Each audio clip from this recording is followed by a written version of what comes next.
आप सभी को एक बार फिर से गोल्ड केमिस्ट्री क्लास में स्वागत। आज हम लोग बात करेंगे नॉर्मलिटी के बारे में, नॉर्मलता के बारे में। वैसे हम लोग पिछले क्लास में देखे थे मोलारिटी, मोलरता।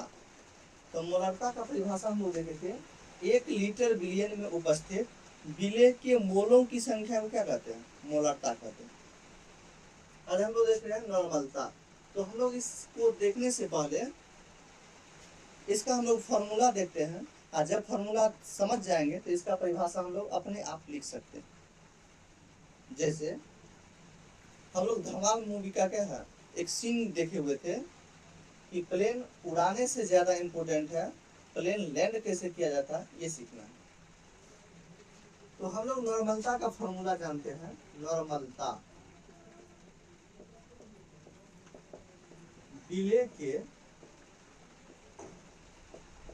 ग्राम समतुल्य भार की संख्या,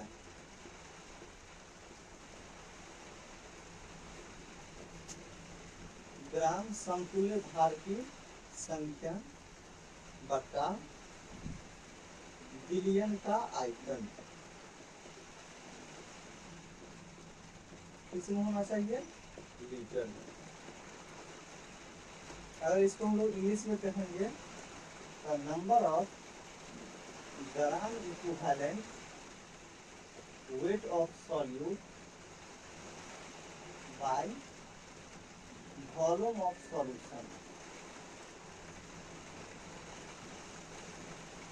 इन लीटर। नॉर्मलता का फॉर्मूला जानते हैं, विलेय के ग्राम समतुल्य भार की संख्या बटा बिलियन का आयतन, किसमें? लीटर में। तो अगर मान लीजिए हम लोग इस आयतन को 1 मान ले, क्या मान ले? 1 मान ले, तो 1 से किसी संख्या में भाग देते तो वही रहता है। यानी 1 लीटर बिलियन में उपस्थित विलेय के ग्राम समतुल्य भार की संख्या को, 1 लीटर बिलियन में उपस्थित विलेय के ग्राम समतुल्य भार की संख्या को नॉर्मलता कहते हैं। तो 1 लीटर को हम लोग इकाई आयतन भी बोलते हैं। इसका ऐसे भी बोल सकते हैं, इकाई आयतन में उपस्थित विलेय के ग्राम समतुल्य भार की संख्या को नॉर्मलता कहते हैं। यानी इसके वॉल्यूम को हम लोग 1 मान ले, यूनिट मान ले, तो यूनिट वॉल्यूम में जितना क्या है इस सॉल्यूट के number of gram equivalent wait होगा, उसी को हम लोग क्या कहते हैं? नॉर्मलिटी कहते हैं। क्या कहते हैं? नॉर्मलिटी। यानी कहेंगे 1 लीटर बिलियन में उपस्थित विलेय के ग्राम समतुल्य भार की संख्या को नॉर्मलता कहते हैं। यानी क्या कहेंगे कि number of gram equivalent weight of solute present in 1 litre of A solution, 1 litre of A solution is called normality. इसके बाद हम लोग जानते हैं कि ग्राम समतुल्य भार की संख्या बराबर होता है भार बटा समतुल्य भार, भार बटा समतुल्य भार।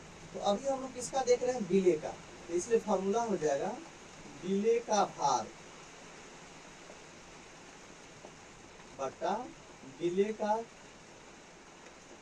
समतुल्य भार,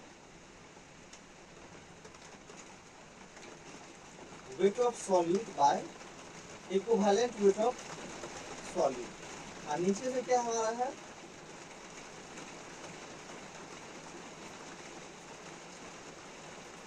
नीचे में क्या है? बिलियन का आयतन।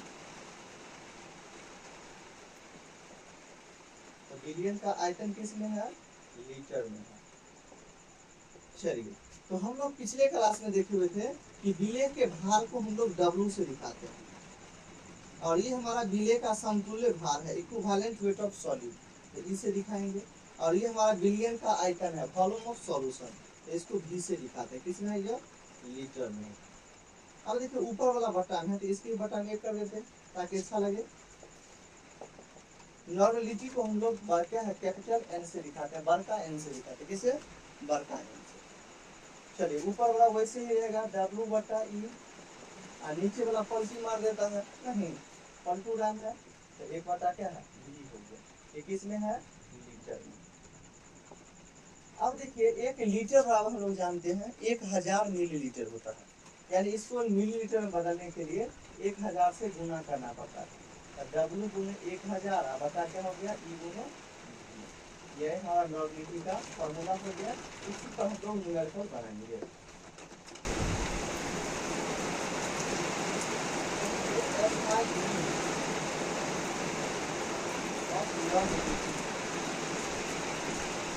नॉर्मलिटी का ऐसा मात्रा क्या होगा? तो देखिए ऊपर में क्या है, ग्राम समतुल्य है, और नीचे में क्या है, लीटर। इसका मात्रा हो जाएगा ग्राम समतुल्य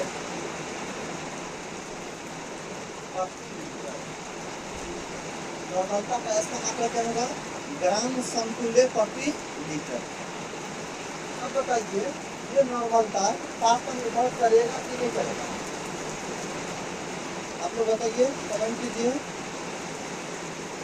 तो ये हमारा नॉर्मलता का मान ताप पर निर्भर करेगा। क्यों करेगा? तो इसमें आयतन है, तो जब ये आयतन बढ़ेगा तो नॉर्मलता का मान क्या होगा, चेंज होगा। यानी हमारा नॉर्मलता का ताप पर निर्भर करता है। इसमें नॉर्मलता का मान कभी भी क्या है, ऋणात्मक नहीं हो सकता। नॉर्मलता का मान, the value of normality can not be negative, यानी नॉर्मलता का मान कभी भी ऋणात्मक नहीं हो सकता। चलिए इस फॉर्मूला पर हम लोग एक न्यूमेरिकल बनाते हैं। क्या है, यदि 10 ग्राम NaCl को 500 मिलीलीटर विलयन में घुलाया जाता है तो विलयन की नॉर्मलता ज्ञात करें, सामान्यता ज्ञात करें। क्या दिया हुआ है,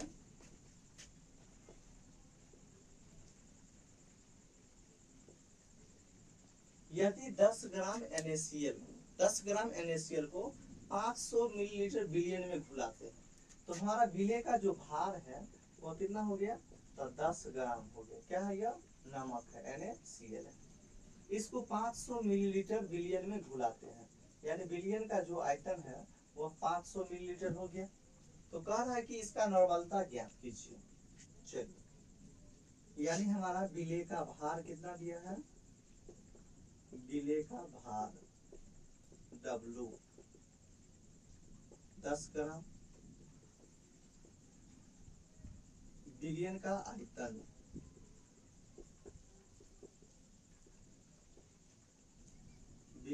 आयतन V कितना दिया है, तब 500 मिलीलीटर।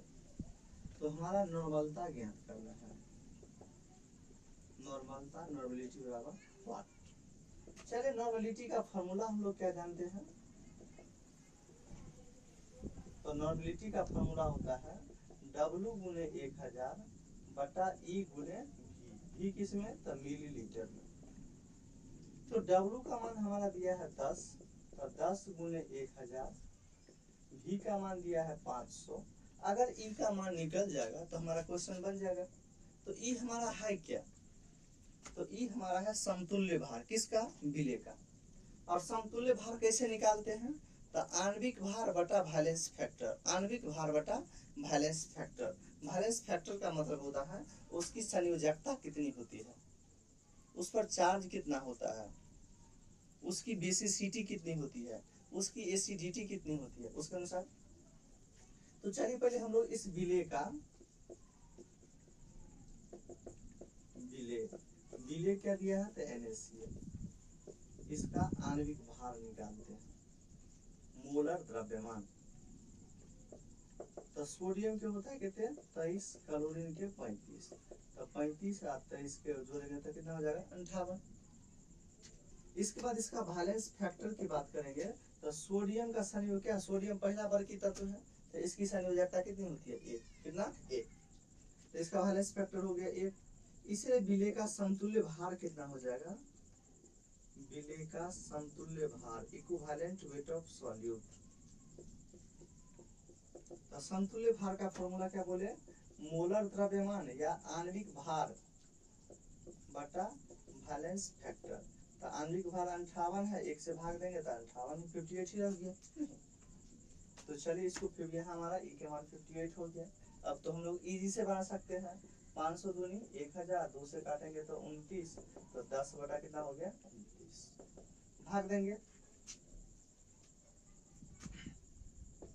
तो 29 से 10 में भाग देंगे कितना होगा,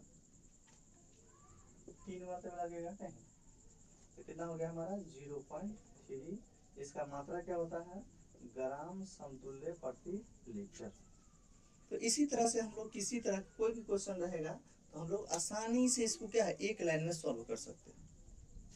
यानी क्या हम लोग नॉर्मलिटी निकालने के लिए विलेय का भार, विलयन का आयतन दिया है तो पहले आणविक भार निकालेंगे, फिर समतुल्य भार निकालेंगे, और जब भी समतुल्य भार निकलेगा तो इस पर बैठा देंगे, आराम से निकल जाएगा। नहीं, हम लोग जानते हैं अब नॉर्मलता के कुछ महत्वपूर्ण समीकरण, some important equation of normality.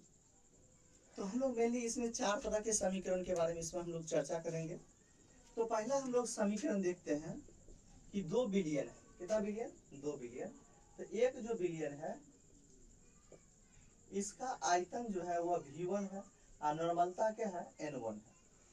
नॉर्मलता क्या है, N1 है। एक दूसरा बिलियन है, इसका आयतन क्या है, इसका आयतन V2 है और नॉर्मलिटी क्या है, N2 है। क्या बोले, एक बिलियन है V1N1 और एक दूसरा बिलियन है V2N2, दोनों को आपस में मिला देंगे तब क्या होगा, तो इन दोनों का जो गुणनफल होगा इन दोनों के गुणनफल के बराबर होगा, यानी V1N1 बराबर होगा V2N2। चलिए अब हम लोग दूसरा समीकरण देखते हैं कि अगर कोई संख्या, कोई बिलियन है जिसका आयतन V1 है, नॉर्मलता क्या है, N1 है। नॉर्मलता कितना है, N1।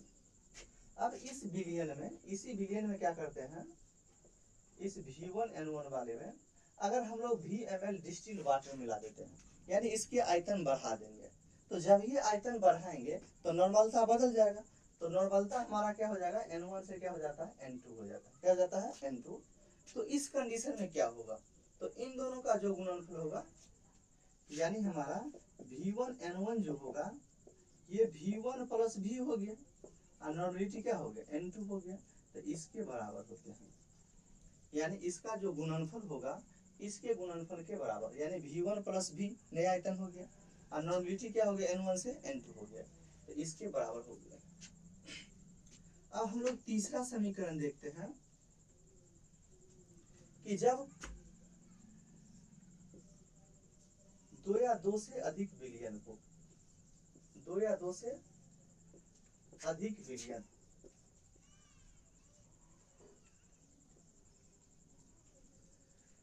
यदि 2 या 2 से अधिक बिलियन, जैसे ये हमारा V1N1 है, ये V2N2 है, ये V3N3 है, ऐसे V4N4 बहुत सारे हैं। तो अगर सभी अम्लीय है या सभी क्षारीय है, सभी समान प्रकृति के हैं, या तो सभी अम्लीय है या सभी क्षारीय है, तब जो इस मिश्रण का, इस मिश्रण के जो नॉर्मलता होगा और मिश्रण के जो आयतन होगा वह बराबर होगा, यानी VMNM, VMNM बराबर होगा V1N1 plus V2N2 plus V3N3, यानी जितना भी रहेगा सभी के आयतन और नॉर्मलता के गुणनफल के बराबर होते हैं। क्या बोले, जब 2 या 2 से अधिक समान प्रकृति, सभी अम्लीय या सभी क्षारीय को आपस में मिलाया जाता है, तब VMNM बराबर होगा V1N1 plus V2N2 plus V3N3 plus V4N4 dot dot dot dot. वही हम लोग अब चौथा समीकरण देखते हैं, अधिक भिन्न भिन्न प्रकृति वाले, भिन्न गुण वाले बिलियन को आपस में मिलाते हैं। यानी क्या है, जैसे हम लोग बहुत सारे बिलियन, जैसे क्या है, ये हमारा पहला बिलियन है, ये दूसरा बिलियन है, ये तीसरा बिलियन है, ये चौथा बिलियन है, सभी का हमारा आयतन और नॉर्मलता दिया गया है। इन दोनों में से ये हमारा क्या है, अम्लीय है और ये दोनों क्या है, क्षारीय है। अब इस कंडीशन में क्या है, इसका हम लोग VMNM कैसे निकालेंगे, जब 2 या 2 से अधिक भिन्न प्रकृति वाले, कुछ अम्लीय और कुछ क्षारीय विलयनों को आपस में मिलाया जाता है, तब VMNM बराबर, ये अम्लीय का निकालेंगे एक जगह VANA, एसिडिक, तो ये दोनों अभी हमारा अम्लीय है V1N1 प्लस V2N2। ऐसे ही हम लोग क्षारीय का निकालेंगे, बेसिक का। तो अभी हमारा है V3N3 और V4N4। तो इन दोनों में से किसका ज्यादा, जो ज्यादा रहेगा, जैसे मान लीजिए हमारा अम्लीय अधिक है तो VANA माइनस VBNB हो जाएगा।